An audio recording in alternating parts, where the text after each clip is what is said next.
তোমরা তো সবাই জানো 4th ফেব্রুয়ারি ছিল আমার এবং আমার হাজবেন্ডের ম্যারেজ অ্যানিভার্সারি। সেই ভিডিও কিন্তু আমি শর্টসে আপলোড করেছি, তোমরা নিশ্চয়ই দেখেছো। আজ আমাদের বিয়ের 5 বছর পূর্ণ হলো। 2021-এ 4th ফেব্রুয়ারি আমাদের বিয়ে হয়। আজ 2026 4th ফেব্রুয়ারি আমাদের 5 বছর বিয়ের পূর্ণ হলো। আজকের দিনটাই কিভাবে কাটালাম সেই সমস্তটাই তোমাদের সাথে শেয়ার করব। তো হ্যালো এভরিওয়ান, আমি পূজা। আমার আবারও একটা নতুন ভিডিওতে তোমাদের সকলকে অনেক অনেক ওয়েলকাম। আজকের সকালটাই কিন্তু শুরু হয়েছিল মা এবং ভোলে বাবার কাছ থেকে। সকালবেলা উঠেই স্নান করে চলে গিয়েছিলাম আমার বাড়ির কাছেই একটি মন্দিরে, যেখানে পুজো দিতে। মায়ের কাছে এটাই প্রার্থনা করেছিলাম যেন এইভাবেই যেন আমরা সারা জীবন একসাথে কাটাতে পারি, এবং তোমরাও আমাদেরকে আশীর্বাদ করো যেন এইভাবে সারাটা জীবন আমরা কাটিয়ে দিতে পারি। ঝগড়াঝাটি তো লেগেই থাকবে।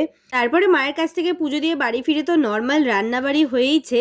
তারপর দুপুরবেলা খাওয়া দাওয়ার পর বরমশাই বললো চলো একটু রেডি হয়ে নাও, আমরা একটু ঘুরতে বেরোবো। এখানে আমি আর মাম্মাম রেডি হয়ে গেছি, আর এখানে বরমশাইও রেডি হচ্ছিল। দেখো আমরা কিন্তু রেডি হয়ে আগে বেরিয়েও পড়েছি। তারপরে আমরা উল্টোডাঙ্গা থেকে অটো ধরে চলে যাচ্ছি কাকুরগাছিতে। কাকুরগাছিতে কেন যাচ্ছি শুনবে? আমরা তো সবাই জানো 23rd জানুয়ারি হচ্ছে নেতাজি সুভাষচন্দ্রের জন্মদিন ছিল।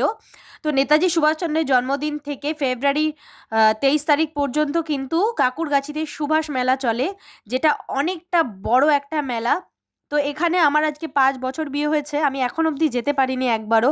জানি না কেন বাধা পড়ে যায়, যেতে পারি না। তো এবছর বরমশাই বললো চলো ঘুরে আসি। তো সেখানেই গিয়েছিলাম। তারপরে মাম্মাম ওখানে একটুখানি গাড়িতে চড়ে নিল। তারপরে আমরা কিছু আচার কিনেছি। আচার তো এখন কেউ বাড়িতে বানাই না, অবশ্য এভাবে কিনতে পাওয়া যায়, আমরা কিনেই নিই। তারপরে সেখান থেকে আমরা মামামে ওখানে তো এন্টারটেন করার জন্য বাচ্চাদেরকে জোকার এই সমস্ত সাজিয়ে অনেককে রাখা হয়, সেখানে মামামকে একটু এন্টারটেন করলো। তারপরে সেখান থেকে আমরা কিছু ঠাকুরের মূর্তি কিনে বর্মশাই বললো চলো হাতিবাগান যাব, আমরা করিমসে খাওয়া দাওয়া করব, রাতের ডিনারটা সেখানেই করে নেব। তো সেখান থেকেই অটো ধরে আমরা চলে গিয়েছিলাম করিমসে। ফার্স্টেই অর্ডার করে নিয়েছি এখানে একটা লাইম সোডা, দেন আমাদের স্টার্টারে ছিল একটা চটপাটা চিকেন উইংস, আর বর নিয়েছিল মাটন বিরিয়ানি, আমি নিয়েছিলাম চিকেন বিরিয়ানি। সাথে সাইড ডিশ ছিল কিন্তু টিক্কা বাটার মশলা, চিকেন টিক্কা বাটার মশলা, আর সাথে ছিল স্যালাড। তারপরেই বাড়িতে এসে বরমশাই আমাকে নিচে রেখে ওপরে এরকম কেক ডেকোরেশন করে রেখেছে জাস্ট আমাকে সারপ্রাইজ দেওয়ার জন্য। তারপরে আমরা এখানে কেক কাটিং করে নিচ্ছিলাম। আমাদের 5 ইয়ার্স ম্যারেজ অ্যানিভার্সারিটা এইভাবেই আমরা আজকে সেলিব্রেশন করেছি। দেখো মাম্মাম তো কেক কাটার পরেই কেকটা এতটা টেস্টি ছিল যে করে রয়েছে। যাই হোক, বাচ্চারা তো এটা করবেই। তারপর আমি একটুখানি বরমশাইকে খাইয়ে দিলাম, দেন ও আমাকে একটু খাইয়ে দেবে। আচ্ছা, আমরা কিছু শর্টস ভিডিও শ্যুট করেছি আমাদের অ্যানিভার্সারি উপলক্ষে, সেই ভিডিওগুলো তোমাদের সাথে আমরা শেয়ার করব। আশা করছি তোমরা অনেকটা ভালোবাসা দেবে। যাই হোক, আজকের ভিডিওটা কিন্তু ছিল এইটুকুই। দেখা হচ্ছে আবারও একটা নতুন ভিডিওতে নতুন জায়গায়।